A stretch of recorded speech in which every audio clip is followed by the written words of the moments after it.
younger and younger, sometimes straight out of high school.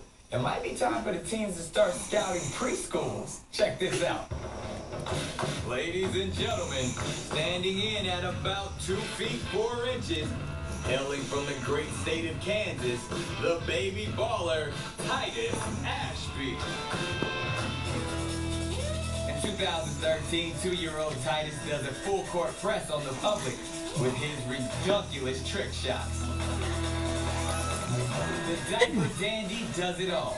Behind the back, off the wall, down the stairs, no matter how high the rim, what you call or passed how out. tight the D,